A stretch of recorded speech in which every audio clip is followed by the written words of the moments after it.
اعوذ باللہ من الشیطان الرجیم بسم اللہ الرحمن الرحیم السلام علیکم ورحمۃ اللہ وبرکاتہ۔ کتاب 3 منٹ قیامت میں ایک روحانی اور عبرت آموز تحریر ہے کہ جو موت کے قریب کے تجربے پر مبنی ہے۔ بغیر کسی تمہید کے چلتے ہیں ہم کتاب کے پنوں کی طرف۔ اس کتاب کو شروع کرنے سے پہلے بتانا چاہوں گی یہ کتاب میرے دل سے بہت نزدیک ہے۔ 2-3 دفعہ پہلے پڑھ چکی ہوں۔ ارادہ کیا تھا لیکن کیونکہ بہت سی گزارشات پہلے سے ہی موجود تھیں اس لیے میں اس پر عمل نہیں کر پا رہی تھی کہ میں اس کتاب کو پڑھوں۔ اتفاق سے کہ مجھے کسی نے ایک میسج کیا، ایک کمنٹ آیا کہ 3 منٹ قیامت پڑھیے گا، تو جیسے ہی اس کمنٹ کی باری آئی تو میں نے فوراً سے اس کتاب کو اٹھایا۔ تو بغیر کسی اور تمہید کے چلتے ہیں اس کتاب کی طرف۔ کتاب کے راوی کے ایک مخلص اور با ایمان دوست نے جو کہ مدافع حرم میں ہمیں دلچسپ بات بتاتے ہیں، اگرچہ خواب حجت نہیں ہے لیکن تاثیر رکھتا ہے۔ حاج قاسم سلیمانی کا چہلم تھا، ہال مجمع سے بھرا ہوا تھا، مقرر اسٹیج پہ جانا چاہ رہے تھے۔ میں نے حیرت سے دیکھا مقرر حاج قاسم خود ہیں۔ مجھے یاد آیا کہ حاج قاسم تو شہید ہو چکے ہیں۔ میں آگے بڑھا اور میں نے کہا، آپ یہاں پر کیا کر رہے ہیں؟ آپ کی شہادت کیسے ہوئی؟ کہنے لگے، بہت آسانی سے میرے سامنے ایک خوشبودار پھول لے کر آیا اور میں اسی وقت امیر المومنین علیہ السلام کی خدمت میں پہنچ گیا۔ میں نے ان سے پوچھا کہ ہم بھی شہید ہو سکتے ہیں؟ تو کہنے لگے، جی ہاں، آپ کے اپنے اختیار میں ہے۔ تو میں نے کہا کہ وہاں حساب اور کتاب کس طرح ہوتا ہے؟ وہ جلدی میں تھے، کہنے لگے 3 منٹ قیامت میں پڑھی ہے، حساب کتاب اس طرح سے ہی ہوتا ہے۔ روداد زندگی۔ چونکہ میرا تعلق ایک مذہبی گھرانے سے تھا اس لیے میرا بچپن مسجد اور مجالس میں گزرا۔ میں بسیج کے ادارے کا ایک فعال رکن تھا۔ جب میں اسکول کا طالب علم تھا ایران عراق جنگ کے ایام چل رہے تھے۔ ان دنوں ہمارا بیشتر وقت مسجد میں گزرتا تھا۔ ہم نے دفاع مقدس کے آخری سالوں میں بہت دعائیں اور گریہ کیا کہ کسی وقت جہاد میں شامل ہونا نصیب ہو، اور آخرکار اللہ نے مجھے توفیق دی کہ مجاہدین اسلام کے ساتھ جنگ کے محاذ کی روحانی فضا کو محسوس کر سکوں۔ میں اس وقت اصفہان کے ایک چھوٹے شہر میں رہائش پذیر تھا۔ محاذ کی روشنی فضا جنگ کے ساتھ ہی ختم ہو گئی اور میں شہادت کی حسرت دل میں لیے واپس لوٹا، لیکن اس کے بعد میں نے اپنی تمام ہمت و محنت کو روحانی درجات کے حصول کے لیے قرار دیا۔ میں جانتا تھا کہ شہداء جہاد اصغر سے قبل جہاد اکبر میں کامیاب ہوتے ہیں، لہٰذا جوانی میں میری پوری کوشش رہی کہ مجھ سے کوئی گناہ سرزد نہ ہو۔ مسجد جاتے ہوئے رستے میں نظریں جھکائے رکھنا، مبادا کسی نامحرم پر نظر پڑ جائے۔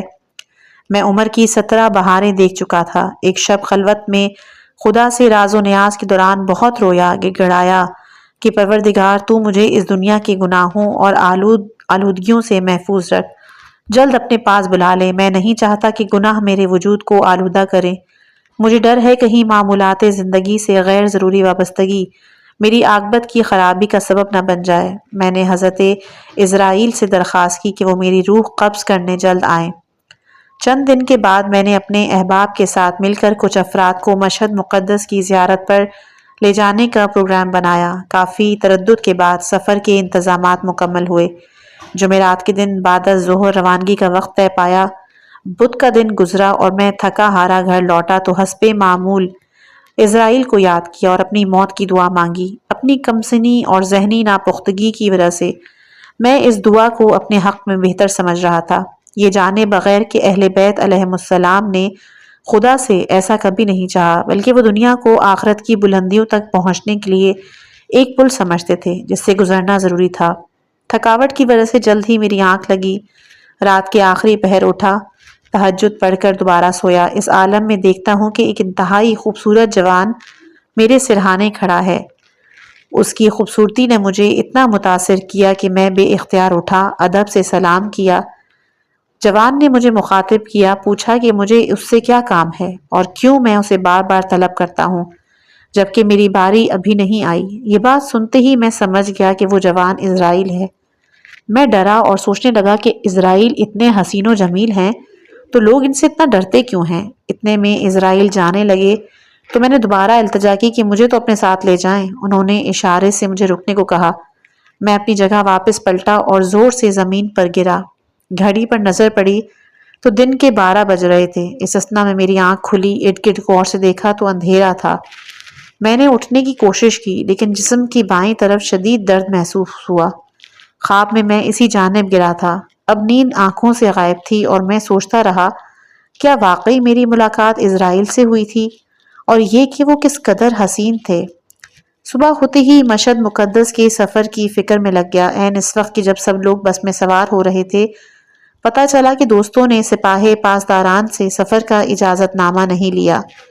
میں نے بسیج کے 20 کیمپ سے موٹر سائیکل لی اور سپاہ کے دفتر روانہ ہوا۔ واپس میں ٹریفک سگنل پر کسی ٹیکسی ڈرائیور نے اچانک بائیں طرف سے میری موٹر سائیکل کو زوردار ٹکر ماری۔ میں ٹیکسی کے یونٹ اور چھت سے ٹکراتا ہوا زمین پہ جا گرا۔ میرے جسم کے بائیں حصے میں درد کی لہر اٹھی۔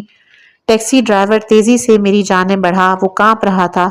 شاید وہ سمجھا کہ میں مر چکا ہوں، اور مجھے بھی یہی محسوس ہوا کہ اب میرا آخری وقت قریب ہے اور جناب اسرائیل یہاں سے گزرے ہیں۔ میں نے اپنی کلائی پر بندھی گھڑی پہ نظر ڈالی تو ٹھیک 12 بج رہے تھے۔ جسم کے بائیں حصے میں شدید درد ہو رہا تھا۔ یہ گزشتہ رات والے خواب جیسی صورتحال تھی۔ میں نے سوچا کہ میں بچ جاؤں گا کیونکہ خواب میں حضرت اسرائیل نے مجھ سے کہا تھا کہ ابھی میرے جانے کا وقت نہیں آیا، کہ اچانک مجھے خیال آیا کہ امام علی رضا علیہ السلام کے زائرین میرے منتظر ہوں گے۔ میں جلدی سے اٹھ کھڑا ہوا۔ ٹیکسی ڈرائیور نے مجھ سے پوچھا آپ ٹھیک تو ہیں؟ میں سنی انسنی کرتا ہوا موٹر سائیکل کی طرف لپکا۔ وہ آوازیں دیتا رہا کیا تمہیں یقین ہے کہ تم ٹھیک ہو؟ اسے خوف تھا کہ میں کہیں موٹر سائیکل چلاتے ہوئے گر نہ جاؤں، اس لیے وہ راستے میں میرے پیچھے پیچھے رہا۔ خدا کا شکر کہ کاروان مشہد کے لیے روانہ ہوا۔ حادثے سے ہونے والا درد 2 ہفتے بعد ختم ہوا۔ اب میں یہ بات سمجھ چکا تھا کہ جب تک میرے پاس وقت اور فرصت ہے مجھے رضائے پروردگار کے لیے امور زندگی انجام دینے ہی ہوں گے اور اپنی موت کی دعا نہیں مانگنی۔ جب میرا وقت آئے گا تو حضرت اسرائیل مجھے خود ہی لینے آ جائیں گے، لیکن میں ہمیشہ دعا کرتا تھا کہ مجھے شہادت کی موت نصیب ہو۔ ان دنوں میری بھرپور کوشش تھی کہ میں اپنے دوستوں کی طرح سپاہ پاسداران انقلاب میں شامل ہو جاؤں۔ میرا عقیدہ تھا کہ سپاہ کی سبز وردی جیسا لباس امام زمانہ عجلہ فرجہ شریف کے انصار زیبتن کرتے ہیں۔ چند سال کے بعد میری کوشش برابر ثابت ہوئی اور میں مختلف تربیتی مراحل سے گزرنے کے بعد شمسی تاریخ کے مطابق 1370 کی ابتدا میں سپاہ پاسداران انقلاب میں شامل ہوا۔ یہاں یہ بتانا ضروری ہے کہ میں اپنے اعزاء و احباب کے نزدیک ایک محنتی، ذمہ دار، خوش مزاج انسان ہوں اور کسی حد تک لوگوں کو بے وقوف بنانے کا فن بھی جانتا ہوں۔ میرے دوستوں کے مطابق میری صحبت میں کوئی اکتاہٹ محسوس نہیں، اس لیے تربیتی کیمپس میں یا جنگی مشقوں میں جس خیمے میں ہوتا وہاں سے ہنسنے کی آوازیں آتی۔ کچھ عرصے بعد میں نے شادی کر لی اور معمولات زندگی میں مگن ہو گیا۔ دن دفتر میں اور رات کا وقت گھر والوں کے ساتھ گزرتا۔ کچھ راتوں میں مسجد اور انجمن بھی چلا جاتا۔ یوں مجھے سپاہ پاسداران سے منسلک ہوئے 18 برس بیت گئے۔ ایک دن اعلان ہوا کہ جنگی آپریشن کے لیے آمادہ ہو جائیں۔ سن 2011 میں امریکی وابستہ تکفیریوں نے شمال مغرب ایران کے شہر پیران کے مظلوم شہریوں کو اپنی بربریت کا نشانہ بنایا۔ انہوں نے چند اہم بلند مقامات پہ قبضہ کر لیا اور وہاں سے گزرنے والی مسلح افواج کی گاڑیوں کو نشانہ بنانا شروع کیا۔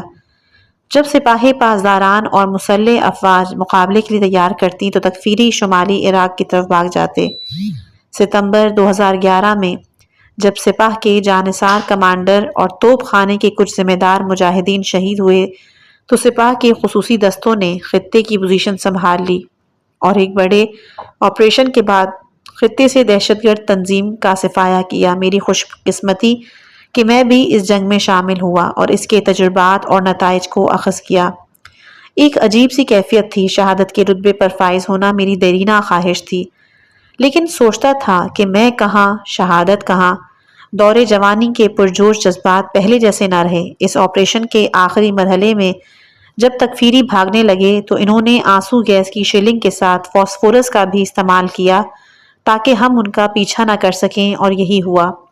آلودہ فضا کی وجہ سے ہماری آنکھیں جلنے لگیں۔ ہر طرف دھواں تھا، کچھ سجھائی نہیں دے رہا تھا۔ میرے دوست اس فضا سے نکل گئے لیکن میں نہ نکل سکا۔ میری آنکھوں میں شدید جلن تھی۔ میں بمشکل ایک دوست کے ساتھ اپنے بیس کیمپ تک واپس آیا۔ یہاں ریلیف یونٹ کے ڈاکٹر نے دوا کے چند قطرے میری آنکھوں میں ڈالے اور تسلی دی کہ میں 1 گھنٹے تک نارمل ہو جاؤں گا، لیکن میری تکلیف کم نہ ہوئی۔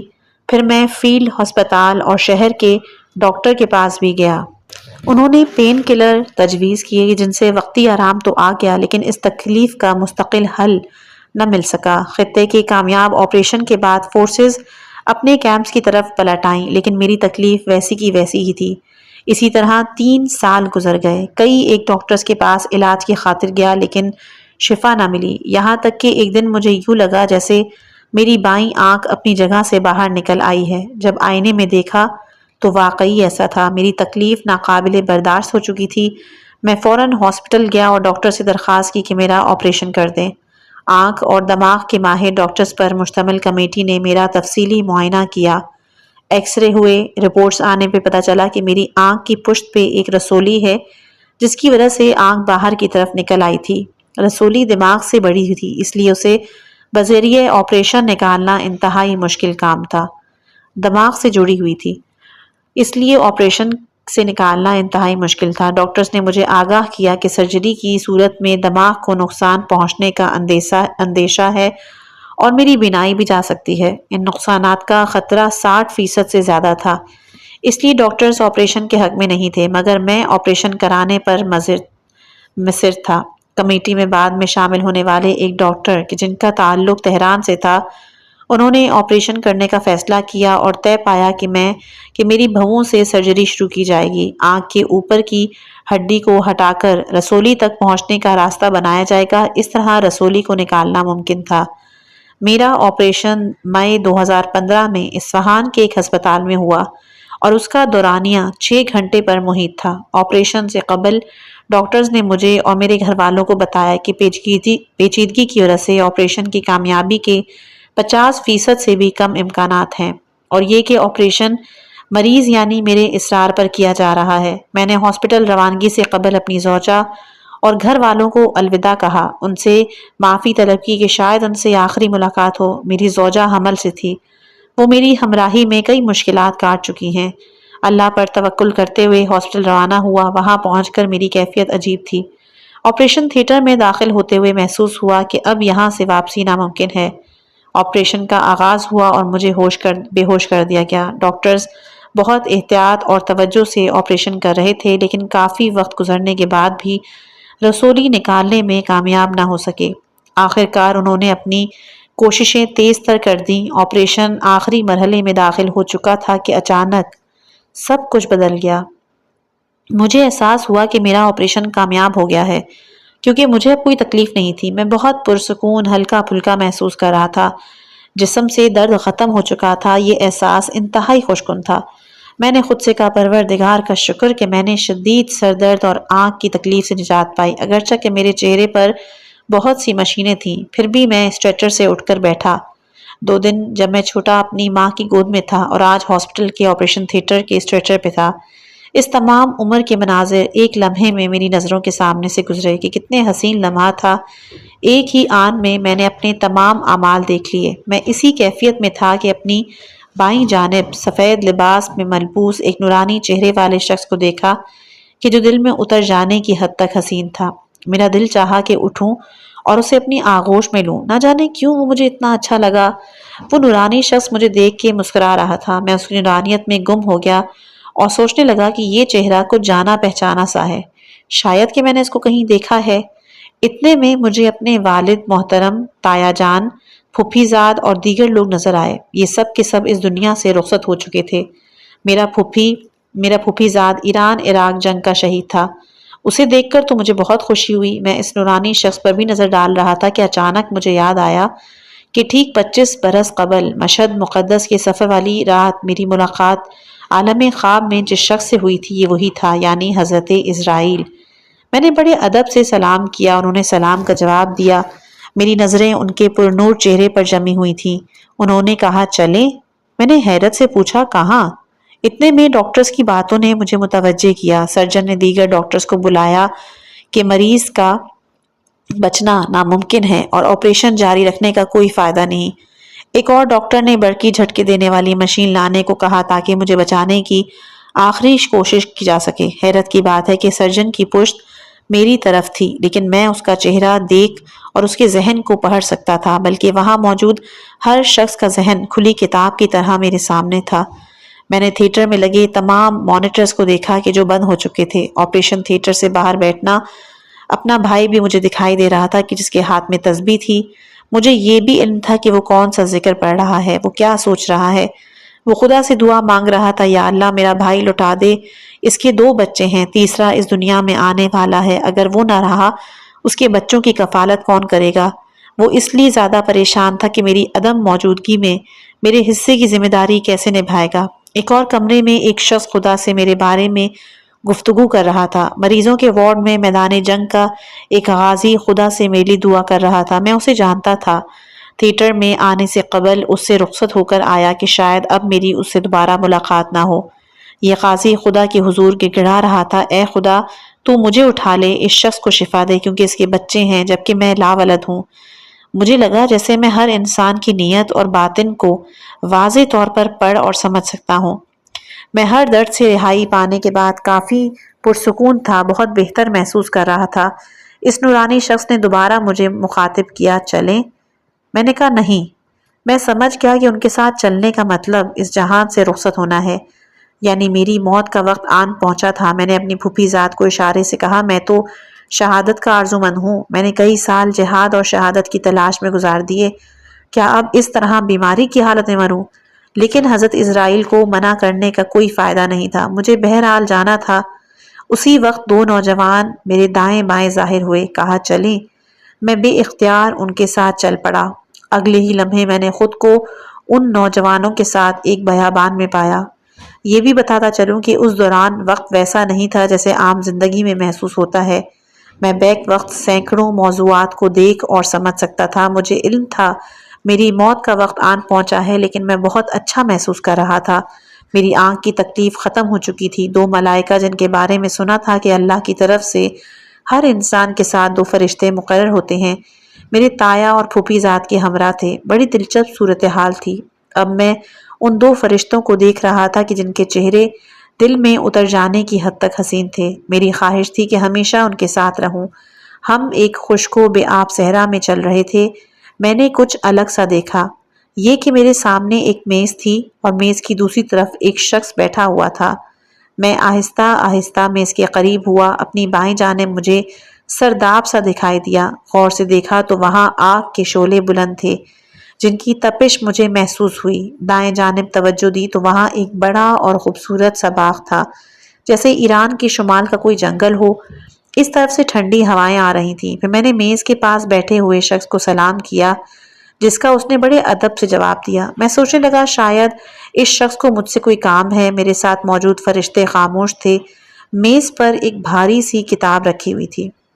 میز والے شخص نے اس کتاب کی طرف اشارہ کیا۔ میں اشارہ سمجھ نہیں پایا اور حیرت سے دیکھنے لگا۔ اس نے کہا، تمہاری اپنی کتاب ہے، پڑھو، آج حساب کی کتاب کے لیے اتنا ہی کافی ہے، تم اسے خود دیکھ لو۔ یہ جملہ میرے لیے کس قدر مانوس تھا، کیونکہ میں نے اپنے استاد سے محافل میں وہ آیت سن رکھی تھی جس میں اس بات کی طرف اشارہ ہوا ہے، سورہ اسراء آیت نمبر 14۔ اب اپنی کتاب کو پڑھ لو، آج تمہارے حساب کے لیے یہی کتاب کافی ہے۔ اس جوان نے ٹھیک اسی آیت کا ترجمہ بیان کیا۔ میں نے اپنے ارد گرد نظر دوڑائی، ایک لمحہ کو رکا، پھر کتاب کھولی۔ کتاب کے اوپر بائیں طرف حرف جلی میں لکھا تھا، 13 سال 6 ماہ اور 3 دن۔ میں نے میز والے جوان سے اس کا مطلب پوچھا تو اس نے کہا، یہ وہ دن ہیں کہ جب آپ قمری سال کے اعتبار سے بالغ ہوئے تھے، لیکن میرے حساب سے 1 سال اور 15 دن کم درج تھے۔ جوان نے میرا ذہن پڑھا اور کہا کہ بالغ ہونے کی نشانی صرف وہ نہیں کہ جو آپ کے ذہن میں ہے۔ میں نے اس کی تائید کی۔ بلوغت کی عمر درج ہونے والے صفحے سے قبل تمام اچھے اعمال لکھے ہوئے تھے، جیسے کہ مشہد کی زیارت، نماز کی اول وقت میں ادائیگی، مجالس کے انتظامات کرنا، والدین کا احترام کرنا وغیرہ وغیرہ۔ میرے استفسار پر جوان نے بتایا کہ یہ بلوغت سے قبل میرے تمام اچھے اعمال ہیں جنہیں محفوظ کیا گیا ہے۔ اس سے پہلے کہ میں اپنی بلوغت کے اعمال کا صفحہ دیکھتا کہ جو اس نے تعریفی نظروں سے کتاب کو دیکھا، کہا، تمہاری نمازیں اچھی ہیں، خدا کی بارگاہ میں قبول بھی ہیں، اب تمہارے باقی اعمال کی طرف بڑھتے ہیں۔ یہ سنتے ہی مجھے نبی کریم صلی اللہ علیہ وآلہ وسلم کی وہ حدیث یاد آ گئی کہ جس میں انہوں نے فرمایا تھا پہلی چیز جس کے بارے میں سوال کیا جائے گا 5 وقت کی نمازیں ہیں۔ میں نے بلوغت سے پہلے ہی نماز ادا کرنا شروع کر دی تھی۔ والدین کی توجہ کی وجہ سے ہمیشہ مسجد میں حاضر ہوا کرتا تھا۔ بہت کم ایسا ہوا کہ میری فجر کی نماز قضا ہوئی ہو۔ اگر کبھی اتفاقاً ایسا ہو جاتا تو میں رات تک افسردہ پریشان رہتا۔ مجھے نماز کی اہمیت کے بارے میں بچپن ہی سے بتایا گیا تھا، اسی لیے میں نے نماز کو ہمیشہ اہمیت دی۔ اس حدیث کو یاد کر کے میں خوش ہوا اور دل میں امید پیدا کی کہ میرے باقی اعمال بھی مقبول ہوں گے۔ میں نے اپنے نامہ اعمال کے پہلے صفحے میں نظر ڈالی۔ بلوغت سے قبل کے تمام اعمال اس صفحے پر تحریر تھے۔ ہر نیکی، ہر بدی، حتیٰ کہ چھوٹے سے چھوٹا عمل بھی وہاں موجود تھا۔ کوئی ایسا عمل نہ تھا کہ جو لکھنے سے رہ گیا ہو، یعنی اس کتاب میں سب ویسا تھا جیسے خداوند متعال نے سورہ زلزال آیت نمبر 7 اور 8 میں کہا کہ پھر جس شخص نے ذرہ برابر نیکی کی وہ اسے دیکھے گا، اور جس نے ذرہ برابر برائی کی وہ اسے دیکھے گا۔ مطلب کہ ہم جس دنیا میں ہلکا اور بے وزن جس کو سمجھتے ہیں وہ یہاں سنگینی کے ساتھ درج ہوتی ہے۔ میرا ہر عمل تصویری شکل میں بھی موجود تھا۔ تصویر پر نظر پڑتے ہی ایک ویڈیو کلپ میں تبدیل ہو جاتا۔ تمام ویڈیوز 3D تھی کہ جس میں ہر عمل کی تفصیل تھی، حتیٰ کہ ویڈیو میں جس سے مخاطب تھا اس کا ذہن بھی میں پڑھ سکتا تھا۔ الغرض کسی بھی عمل سے انکار کرنا ممکن نہیں تھا، اور تو اور ہر عمل کے ساتھ اس کی نیت بھی درج تھی۔ سب کچھ اتنے دقیق انداز میں لکھا تھا کہ اعتراض کی کوئی گنجائش ہی نہیں۔ میں خوش تھا کہ بچپن سے والدین کے ہمراہ مسجد و مجالس میں جاتا رہا ہوں، خود کو جنت کے اعلیٰ درجات میں محسوس کر رہا تھا کہ اچانک پہلے صفحے کے تمام اعمال ایک ایک کر کے غائب ہوئے، اور اب وہ صفحہ بالکل سادہ تھا۔ میں نے غصے سے میز کی دوسری طرف جوان کو دیکھا، کہا کیا وجہ ہے یہ اعمال مٹا دیے گئے؟ کیا میں نے انہیں انجام نہیں دیا تھا؟ جوان بولا آپ نے درست فرمایا، لیکن اس دن آپ نے اپنے ایک دوست کی غیبت کی تھی، لہٰذا آپ کے اس دن کے اچھے اعمال اسی دوست کے نامہ اعمال میں منتقل ہو گئے ہیں۔ میں بدستور غصے میں تھا کہ آخر سارے اعمال ہی کیوں؟ جوان نے نبی کریم صلی اللہ علیہ وآلہ وسلم کی حدیث کی جانب اشارہ کیا کہ جس میں انہوں نے کہا تھا کہ جس تیزی سے غیبت انسان کے نیک اعمال کو کھا جاتی ہے، آگ اس تیزی سے خوش درخت کو نہیں کھاتی۔ میں نے اگلا صفحہ دیکھا، وہاں بھی کئی نیکیاں لکھی تھیں، جیسے اول وقت نماز، مسجد، مجالس، والدین کی رضامندی، میرا بسیج میں حاضری۔ تمام اعمال کی ریکارڈنگ موجود تھی جنہیں دیکھنے کی کوئی ضرورت نہیں تھی۔ میں اپنے تمام نیک اعمال کی تائید کر رہا تھا۔ دفاع مقدس کے دوران میں جن نیک اعمال کو فراموش کر چکا تھا وہ سب میرے لیے دہرائے گئے، لیکن ایک بار پھر میری حیرت کی انتہا کہ تمام اعمال مٹتے چلے گئے۔ میں نے پھر کہا اب کیوں؟ اس دن تو میں نے کوئی غیبت نہیں کی۔ اب کی بار جوان کا جواب مختلف تھا، یہ اس لیے کہ تم اس دن اپنے نیک دوست کا مذاق اڑا رہے تھے، اسی بد عمل کی وجہ سے تمہاری نیکیاں مٹا دی گئیں۔ میرے ذہن نے سورہ یاسین کی آیت نمبر 30 کو دہرایا، کس قدر حسرتناک ہے ان بندوں کا حال کہ جب ان کے پاس کوئی رسول آتا ہے تو اس کا مذاق اڑانے لگتے ہیں۔ میں سمجھ گیا کہ اس آیت میں کن لوگوں کی طرف اشارہ ہے۔ میں دوسروں کو ہنسانے کے لیے لوگوں کا مذاق اڑایا کرتا تھا، اپنے دوست احباب کو بے وقوف بناتا تھا۔ میں نے دل میں خود سے کہا کہ اگر یہ معاملہ اس وقت پتہ ہوتا تو میری اوقات چلی گئی ہوتی۔ اب اگلا صفحہ نظروں کے سامنے تھا، لیکن اس پر درج نیکیاں محو یا نابود نہیں ہوئیں، کیونکہ اس دن احباب کے ساتھ ہنسی مذاق کرتے ہوئے میں نے کسی کی توہین نہیں کی، یعنی میرا مزاح گناہ سے پاک تھا۔ اس خوشکپیوں تصور کرتے ہوئے نیکی میں شمار کیا، میں نے خدا کا شکر ادا کیا۔ اس وقت مجھے ایک حدیث یاد آئی جو امام حسین علیہ السلام سے منسوب ہے۔ آپ فرماتے ہیں نماز کے بعد بہترین عمل مومنین کے دل کو خوش کرنا ہے، اس انداز میں کہ جو گناہ نہ ہو۔ اگلے صفحے پر میں نے حیرت سے نظر ڈالی کیونکہ اس پر میرے لیے ایک حج کا ثواب تھا۔ میں نے جوان سے مسکراتے ہوئے کہا اس عمر میں حج پر کب گیا؟ مجھے علم ہی نہیں، اور یہاں اس کا ثواب ہے۔ جواب ملا کہ بعض اعمال کی ادائیگی پر حج کا ثواب ملتا ہے، جیسے والدین کو محبت کی نگاہ سے دیکھنا، امام علی رضا علیہ السلام کی بامعرفت زیارت وغیرہ کرنا۔ لیکن پھر وہی ہوا، نیک اعمال حذف ہونے لگے۔ اب تو سوال کرنے کی گنجائش باقی نہ رہی۔ اس دن کا منظر مجھے دکھایا جس میں میں اپنے دوستوں کے ہمراہ اپنے ایک دوست کو مسلسل تنگ کر رہا تھا۔ مجھے سورہ زمر کی آیت 56 یاد آئی جس میں مذاق اڑانے والوں کا ذکر ہے۔ پھر تم میں کوئی نفس یہ کہنے لگے کہ ہائے افسوس کہ میں نے خدا کے حق میں بڑی کوتاہی کی اور میں مذاق اڑانے والوں میں سے تھا۔ میں نے اپنے ساتھ کھڑے 2 افراد سے کہا وہ میرے لیے کچھ کریں، میرے سارے اعمال ضائع ہوتے جا رہے ہیں۔ انہوں نے جواباً نفی میں سر ہلایا۔ ان کے چہرے کی مایوسی بتا رہی تھی کہ وہ میرے لیے کچھ بھی نہیں کر سکتے۔ وہ نیک اعمال کے جن کا اجر حاصل کرنے کے لیے میں نے اتنی محنت کی تھی فہرست سے کم ہوتے جا رہے ہیں۔ مجھے شدید روحانی اذیت کا احساس ہوا۔ دل چاہا کہ اٹھ کے چلا جاؤں۔ میری تمام روحانی ثروت میری آنکھوں کے سامنے ختم ہو رہی تھی اور میں بے بس تھا۔ اس دنیا کا میرا ہر مذاق یہاں سنگین شمار ہو رہا تھا۔ دوسروں کا نامہ اعمال میری نیکیوں سے پر تھا۔ ایک اور بات جو میں نے محسوس کی وہ یہ کہ عمر میں اضافے کے ساتھ میری اول وقت کی نمازیں، مسجد اور مجالس کا ثواب کم سے کم تر ہو رہا تھا۔ میں نے جوان سے پوچھا کہ ان ایام میں نے تمام نمازیں مسجد میں جا کے ادا کی، مجالس میں باقاعدگی سے حاضر ہوا، پھر وہ تمام ثواب درج کیوں نہیں؟ جوان نے کہا اپنا نامہ اعمال غور سے دیکھو۔ عمر گزرنے کے ساتھ ساتھ تمام اعمال میں ریاکاری بڑھتی گئی۔ ابتدا میں تم خالص نیت کے ساتھ مسجد اور مجلس میں جاتے، لیکن بعد میں تم چاہنے لگے کہ لوگ تمہیں مسجد جاتے ہوئے دیکھیں، مجلس میں اس نیت سے جانا کہ دوست یہ نہ کہیں کہ تم مجلس میں شامل نہیں ہوئے۔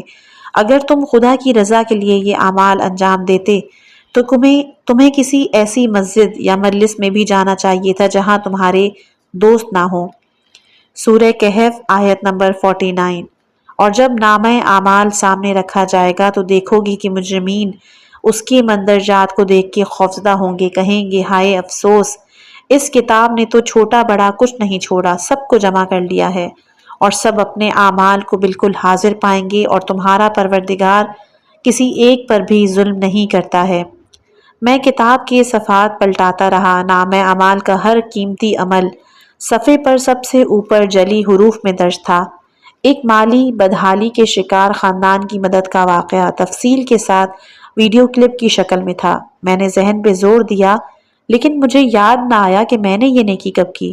میری مالی استطاعت اتنی نہیں تھی کہ میں ان لوگوں کی مدد کرتا، البتہ میں ان کو جانتا تھا کیونکہ وہ میرے پڑوسی تھے۔ میری خواہش تھی کہ میں ان کی مدد کروں۔ اس غرض سے میں نے اپنے دور رشتہ داروں سے رابطہ بھی کیا کہ جو مالی لحاظ سے کافی مضبوط تھے۔ میں نے اس خاندان کے مالی مسائل ان لوگوں سے تفصیلاً بیان کیے، لیکن انہوں نے میری باتوں پر توجہ نہیں دی بلکہ میری کم عمری کا طعنہ دیا۔ اس عمر کے لوگوں پر ایسے کام نہیں جچتے، یہ بڑوں کے کرنے کا کام ہے۔ میں اس وقت 15 برس کا تھا۔ میں نے ان کے رد عمل پہ خاموشی اختیار کی، لیکن عجیب بات تھی کہ اس خاندان کی مالی مدد کا کریڈٹ مجھے دیا گیا۔ میں نے پھر میز کی طرف دوسرے بیٹھے جوان سے پوچھا۔ اس نے کہا کہ اگرچہ کہ تم اپنی کوشش میں کامیاب تو نہیں ہو سکے لیکن تمہاری نیت خالص تھی، اس لیے اس نیت کا ثواب تمہیں دیا گیا ہے۔ مجھے رسول اکرم صلی اللہ علیہ وآلہ وسلم کی حدیث یاد آ گئی کہ جس میں انہوں نے فرمایا تھا، پروردگار فرماتا ہے جب میرا بندہ کسی نیکی کا ارادہ کرتا ہے، اس نیکی کو انجام نہ دے سکے یا پورا نہ کر سکے، پھر بھی وہ نیکی اس کے نامہ اعمال میں لکھی جاتی ہے۔ خالص نیت اور کوشش والے تمام اعمال کہ جن کو میں انجام نہیں دے سکا وہ سب نامہ اعمال میں تھے۔ میں نے سوچا خدا کا شکر ہے کہ غلط اعمال کی نیتوں کو اس کتاب میں محفوظ نہیں کیا جاتا۔ خوشی کے ساتھ یہ احساس بھی تھا کہ دوسروں سے میل ملاقات کے دوران میں نے اپنی ناسمجھی، غلطیوں اور گناہوں کے سبب کئی نیک اعمال ضائع کیے ہیں۔ جو آگے بڑھتا جا رہا تھا اعمال نامہ خالی ہوتا جا رہا تھا۔ میں پریشان تھا، سمجھ میں نہیں آ رہا تھا کیا کروں۔ کاش ایسا ہو سکتا کہ میرے گناہ کسی اور شخص کے نامہ اعمال میں، اس کی نیکیاں میرے نامہ اعمال میں منتقل ہوں، لیکن آگے بڑھتے ہوئے مزید مشکل صورتحال کا سامنا تھا۔ جوان جو یقیناً میری کیفیت بھانپ چکا تھا بولا، جب اعمال میں ریاکاری کی بو آنا شروع ہو جائے تو پروردگار کے ہاں ان کی کوئی قدر نہیں ہوتی۔ جس عمل میں غیر خدا کو شریک کر لیا جائے تو پھر وہ عمل اسی شریک کے لائق ہوتا ہے۔ اپنے خالص اعمال پیش کرو تاکہ میں نے پریشانی کے عالم میں اگلے صفحے کی طرف نگاہ کی تو وہاں ایک شے سرخی نظر آئی، انسانی جان کو بچانا۔ مجھے اچھی طرح یاد آیا کہ اس شے سرخی کے پس منظر میں کیا واقعہ ہے۔ میں نے شکر ادا کیا کہ یہ کام میں نے خالصتاً خدا کی رضا کے لیے کیا تھا۔ مجھے اس عمل پہ فخر محسوس ہو رہا تھا۔ قصہ کچھ یوں تھا کہ جوانی کے ایام میں دوستوں کے ہمراہ دریائے زیاندورت کے قریب ڈیم پر جانا ہوا۔ ان دنوں نہر کا پانی کافی اونچا تھا۔ ہم سیر و تفریح میں مصروف تھے کہ کسی خاتون کے چیخنے کی آواز آئی۔ اس کے ساتھ ایک مرد نے بھی مدد کے لیے پکارا۔ ان دونوں کا بچہ نہر میں گر گیا تھا کہ جو اپنی جان بچانے کے لیے ہاتھ پاؤں مار رہا تھا۔ یہ منظر دیکھنے والا تقریباً ہر شخص سکتے کی حالت میں تھا۔ کسی کی ہمت نہیں تھی کہ نہر کے خطرناک پانی میں کود کر اس کی جان بچائے۔ مجھے تیراکی پر مہارت حاصل تھی، لہٰذا پانی میں کودنے کے لیے تیار ہوا۔ میرے دوستوں نے خبردار کیا کہ یہ جگہ ڈیم کے قریب ہے، اس لیے پانی مجھے اندر کی طرف کھینچے گا اور میں ٹربائن میں بآسانی پھنس سکتا ہوں۔ انتہائی خطرناک کام تھا۔ ایک لمحے کے لیے میں نے اپنے آپ سے کہا کہ میں خدا کی رضا کے لیے جا رہا ہوں، بس میں نے نہر میں چھلانگ لگا دی۔ الحمدللہ کہ میں اس بچے کی جان بچانے میں کامیاب ہو گیا اور اسے نہر کے کنارے لے آیا۔ دوستوں نے پانی سے باہر آنے میں میری مدد کی۔ بچے کے والدین نے میرا بہت شکریہ ادا کیا۔ میں کپڑے وغیرہ تبدیل کر کے وہاں سے روانہ ہونے لگا تو انہوں نے میرا ایڈریس اور رابطہ مانگا۔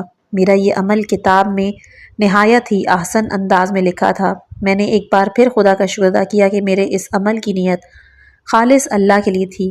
سوچا کہ ایسے خالص اعمال ہی انسان کو عالم برزخ میں پریشانی سے نکال سکتے ہیں۔ اس عمل کو نامہ اعمال میں دیکھ کر مجھے واقعی بہت خوشی ہوئی اور میرے نزدیک یہ عمل بہت بہت بڑا اور اہم تھا۔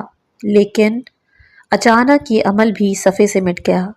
میں نے جوان سے پوچھا، لیکن آپ نے تو کہا تھا کہ جو عمل خالص اللہ کے لیے انجام دیا جائے وہ محفوظ ہوتا ہے، تو پھر میرا یہ عمل کیوں حذف ہوا؟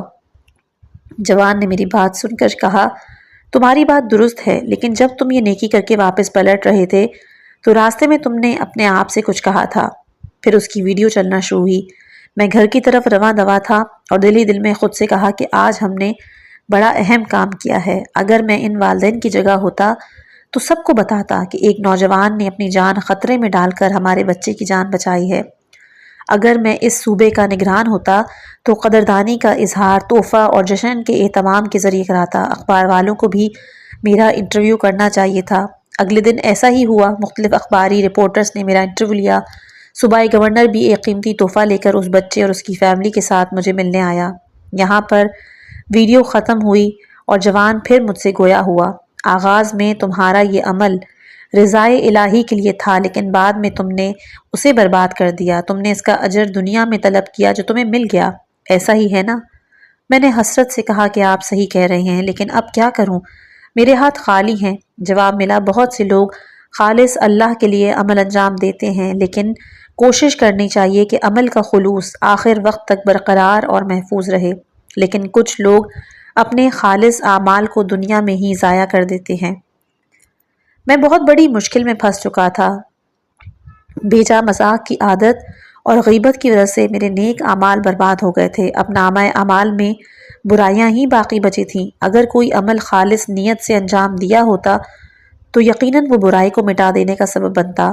سورہ ہود کی آیت نمبر 14 میں اللہ تعالیٰ کا ارشاد ہے، نیکیاں برائیوں کو ختم کر دینے والی ہیں، لیکن یہ بہت مشکل لگ رہا تھا کیونکہ ہر دن کا حساب بہت دقیق انداز میں تھا۔ چھوٹے سے چھوٹا عمل بھی تحقیق کے ساتھ درج تھا۔ اعمال کی جستجو کا عمل جاری تھا۔ میں اپنی جوانی کے دنوں کے ایک عمل تک پہنچا جس کا تعلق سن 2000 سے 2010 تک کا تھا۔ میز کی دوسری طرف کے جوان نے بتایا کہ امام حسین علیہ السلام کے حکم سے میری 5 سال کے گناہ بخش دیے گئے ہیں اور اب یہ 5 سال حساب میں شامل نہیں۔ تو میں نے حیرت سے پوچھا، کیا مطلب؟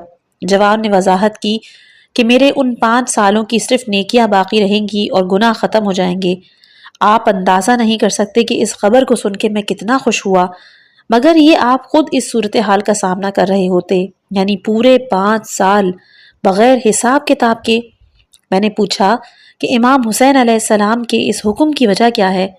اسی لمحے مجھے دکھایا گیا کہ صدام کے زوال اور سن 2000 کے بعد مجھے چند بار توفیق ملی کہ کربلا کی زیارت کو جا سکوں۔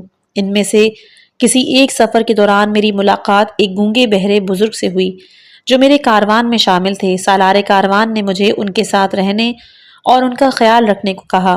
میری خواہش تھی کہ میں بھی دوسرے لوگوں کی طرح اکیلے حرم میں حاضری دوں، مولا سے حال دل بیان کروں، اپنی حاجات بھی پیش کروں، لیکن میں نے بادل نخواستہ سالار کی بات قبول کی۔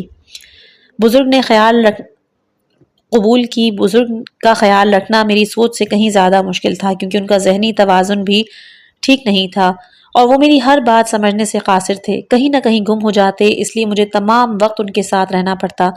کربلا کا تمام سفر اس بزرگ کی نظر ہو گیا، وہ میرے ساتھ ہی حرم آتے جاتے، اس وجہ سے مولا کے لیے میرا قلبی حضور بہت کم ہوا۔ سفر کے اختتام پر بزرگ نے کپڑوں کی خریداری کی، دکاندار نے ان کی معذوری کا فائدہ اٹھاتے ہوئے کپڑوں کی کئی گنا زیادہ قیمت بتائی۔ میں آگے بڑھا اور دکاندار کو بتایا کہ وہ زائر امام حسین ہے، لہٰذا زیادہ پیسے لینا درست نہیں۔ المختصر میں نے کافی کم قیمت پر ان کو کپڑے خریدوائے۔ میں بے حد غصے میں تھا، جبکہ بزرگ تو بہت خوش تھے۔ سوچتا تھا کہ میں نے بھی کیا تکلیف پالی۔ اس واقعے کے بعد مجھے کربلا جانے کا مزہ نہیں آیا۔ میں اچانک ان بزرگ کی طرف متوجہ ہوا جو رک گئے اور حرم کی طرف رک کر کے انگلی سے اشارہ کیا جیسے مولا کو دکھا رہے ہوں، اور میرے لیے دعا مانگی۔ میز کی دوسری طرف کا جوان کہنے لگا، اس بزرگ کی دعا کی وجہ سے امام حسین نے تمہاری شفاعت کی ہے، تمہارے 5 سال کے گناہ معاف ہیں۔ کاش آپ لوگ میری خوشی کا مشاہدہ کر سکتے جب میرے سامنے کتاب کے سینکڑوں صفحات بغیر حساب کے پلٹ دی گئے اور ان پر صرف میری نیکیاں لکھی ہوئی تھیں۔ جوانی کے ایام میں بسیج بیس کیمپ کی مصروفیت تھی، رات دن دوستوں کا ساتھ، سو ہم شب جمعہ وہاں قرآن کلاسز کا اہتمام کرتے۔ ہماری رضاکارانہ سرگرمیوں میں علاقے کی نگرانی اور اس کا چکر لگانا بھی شامل تھا۔ بیس کیمپ کے عقب میں ایک قبرستان تھا۔ میں کبھی کبھی دوستوں کو تنگ کیا کرتا تھا، جس کا ازالہ مجھے عالم برزخ میں بھی کرنا پڑا۔ ہم دوست کبھی کبھار شب جمعہ بیس کیمپ میں صبح تک قیام کرتے۔ ایسی ہی ایک رات شدید برف باری ہو رہی تھی۔ ایک دوست نے سب کو للکارا کہ اگر کسی میں ہمت ہے اس وقت قبرستان کے آخری کونے تک جائے اور واپس آ کے دکھائے۔ میں نے فوراً حامی بھر لی۔ دوست نے مجھے سفید لباس زیب تن کرنے کو کہا۔ میں نے بلا تردد پہنا اور قبرستان چل پڑا۔ برف پر چلنے کی وجہ سے میرے قدموں کی آہٹ صاف سنائی دے رہی تھی۔ میں قبرستان کے آخری کونے کے قریب پہنچا تو مجھے تلاوت قرآن کی آواز سنائی دی۔ یہاں ایک سید بزرگ ہر شب جمعہ عبادت کے لیے تشریف لایا کرتے تھے۔ میں اپنے دوستوں کا ارادہ سمجھ گیا۔ انہوں نے مجھے ان بزرگ کو ڈرانے اور تنگ کرنے کی نیت سے بھیجا تھا۔ مجھے یہ بات کچھ مناسب نہیں لگی اور واپس پلٹنا چاہا تو خیال آیا کہ کہیں میرے دوست مجھے بزدلی کا طعنہ نہ دے، لہٰذا آخری کونے تک گیا۔ میرے قدموں کی آواز سن کے بزرگ نے بلند تر آواز میں تلاوت شروع کی۔ ان کے لہن کا انداز بدل چکا تھا، وہ یقیناً خوفزدہ تھے۔ وہ ایک قبر کے سرہانے بیٹھے تھے۔ جب میں وہاں پہنچا تو مجھے دیکھتے ہی ان کی چیخ نکلی۔ میں ان کی حالت دیکھ کے ڈرا اور فوراً بھاگ نکلا۔ بزرگ نے مجھے تلاش کیا، میرے قدموں کے نشان کی مدد سے بیس کیمپ تک پہنچ گئے۔ شدید غصے میں تھے۔ انہوں نے مجھے شناخت کر لیا، جس پر میں نے فوری اقرار نہیں کیا، لیکن بعد میں معافی مانگ لی تھی۔ وہ ناراض ہی لوٹ گئے۔ اس واقعے کو ہوئے کئی سال بیت چکے تھے۔ اب جب نامہ اعمال میں اسے دیکھا تو شرم سے سر جھک گیا۔ اپنے ہر گناہ، بالخصوص وہ گناہ کہ جس سے میں نے کسی کو اذیت پہنچائی ہو، یہ دیکھ کر میں عذاب محسوس کر رہا تھا۔ اسی وقت میرے بائیں جانب گرم ہوائیں چلنے لگیں، جن کی تپش سے مجھے اپنا آدھا جسم جلتا ہوا محسوس ہوا۔ ہر بار اپنے نامہ اعمال کے گناہ دیکھ کر میں اس آگ کو اپنے سے بہت قریب محسوس کرتا۔ اب میری آنکھوں میں مزید دیکھنے کی سکت نہیں تھی۔ وہی قبرستان والے بزرگ کہ جو اب مرحوم تھے اس طرف سے آتے ہوئے دکھائی دیے۔ میز کی دوسری طرف والے جوان کے پاس کھڑے ہو گئے، کہا، میں اسے معاف نہیں کروں گا، اس نے مجھے تکلیف دی ہے، ڈرایا تھا۔ میں نے میز والے جوان کو صفائی دیتے ہوئے کہا، واللہ میں نہیں جانتا تھا کہ یہ بزرگ اس قبرستان میں کسی قبر کے سرہانے مصروف عبادت ہیں۔ جوان نے کہا، لیکن ان کے قریب پہنچ کر تم سمجھ تو گئے تھے نا کہ یہ وہاں قرآن پڑھ رہے ہیں، اس وقت کیوں نہیں پلٹے؟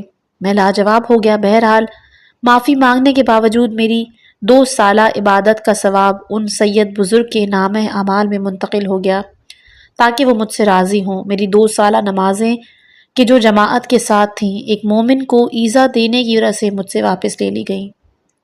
میرا دل چاہ رہا تھا کسی کونے میں بیٹھ کر اپنی حالت زار پہ گریا کروں۔ ایک بیجا مذاق کی وجہ سے اپنی 2 سالہ عبادت کسی اور کو دے دینا۔ میرے بہترین اعمال ختم ہو گئے۔ بلا شبہ اللہ کا حساب باریک بین ہے۔ کتنے ہی ناشائستہ اور نامناسب کام ہیں جنہیں ہم شغل سمجھ کے انجام دیتے ہیں۔ ان پر مجھے افسوس ہو رہا تھا۔ جوان نے ایک بار پھر مجھے مخاطب کیا۔ ایک شخص گزشتہ 4 سال سے تمہارا منتظر ہے، اس کے نامہ اعمال میں کافی زیادہ نیکیاں ہیں اور اسے برزخی جنت میں جانا ہے، لیکن تمہاری وجہ سے اس کا جانا مؤخر ہے۔ میں نے حیرت سے پوچھا کہ آپ کس کی بات کر رہے ہیں؟ اتنے میں ایک بزرگ کے جو مسجد کے امین افرادوں میں تھے آگے بڑھے اور اس جوان کے ساتھ کھڑے ہو گئے، مجھے بڑی عزت کے ساتھ مخاطب کیا۔ کہاں تھے تم؟ میں چند سالوں سے تمہارا انتظار کر رہا ہوں۔ پھر کچھ بات چیت کے بعد کہا کہ جس زمانے میں آپ مسجد اور بسیج کی مذہبی سرگرمیوں میں مصروف تھے، میں نے ایک دفعہ بھرے مجمع میں آپ پر تہمت لگائی تھی، میں آپ سے معافی مانگتا ہوں۔ مجھے وہ منظر بھی دکھایا گیا جب میں مسجد بسیج کی سرگرمیوں میں مصروف تھا۔ یہ بزرگ اور چند دوسرے افراد مسجد کے کسی کونے میں بیٹھ کر مجھ پہ تہمت لگا رہے تھے جس کا حقیقت سے کوئی بھی تعلق نہیں تھا۔ انہوں نے میری نیک نیتی پر بھی سوال اٹھایا۔ عجیب بات یہ تھی کہ مجھ پر تہمت اس وقت لگائی گئی جب میں بسیج میں بالکل نیا شامل ہوا تھا اور نوجوان تھا۔ گو کہ یہ بزرگ نیک آدمی تھے، لیکن میرا نامہ اعمال خالی ہو چکا تھا، سو میں نے یہ موقع غنیمت جانا اور جوان سے کہا کہ اگرچہ کہ یہ شخص ایک اچھا انسان ہے، لیکن میں اسے معاف نہیں کروں گا۔ میرے ہاتھ خالی ہیں، میں ان سے جو لے سکتا ہوں لے لو۔ اب مجھے سورہ عبس کی آیت نمبر 37 کے معنی سمجھ میں آئے کہ جس میں ارشاد تھا، اس دن ہر آدمی کی ایک خاص فکر ہوگی جو اس کے لیے کافی ہوگی۔ جوان نے میری طرف رخ کیا اور کہا کہ اس بندہ خدا نے آپ کے شہر میں ایک امام بارگاہ عوام الناس کے لیے وقف کر رکھا ہے جس کا ثواب آتا رہتا ہے۔ یہ امام بارگاہ اس نے خالص رضائے الہی کے لیے بنائی، اگر تم چاہو تو اس کا مکمل ثواب تمہارے نامہ اعمال میں درج کر دوں اور تم انہیں معاف کر دو۔ میں نے خود سے کہا کہ ایک تہمت کے بدلے میں امام بارگاہ کی تعمیر کا ثواب مل جانا تو بہت ہی اچھا ہے۔ وہ بزرگ بہت افسردہ دکھائی دے رہے تھے، لیکن کوئی اور چارہ نہیں تھا، لہٰذا ایک عظیم وقف کا ثواب ایک تہمت کی وجہ سے میرے حوالے کر کے برزخی جنت کی طرف روانہ ہوئے۔ میری تمام تر توجہ اسی نقطے پر مرکوز تھی کہ کوئی شخص ایک نوجوان پر تہمت لگانے کی وجہ سے اتنی بڑی خیرات گنوا سکتا ہے۔ ہم دن رات دوسرے لوگوں کی غیبت کرنے اور تخمینے لگانے میں مصروف رہتے ہیں تو ہماری عاقبت کیا ہوگی؟ ہم تو بڑی آسانی سے اپنے منتظمین، احباب اور قریبی لوگوں کے بارے میں جو چاہے کہہ دیتے ہیں۔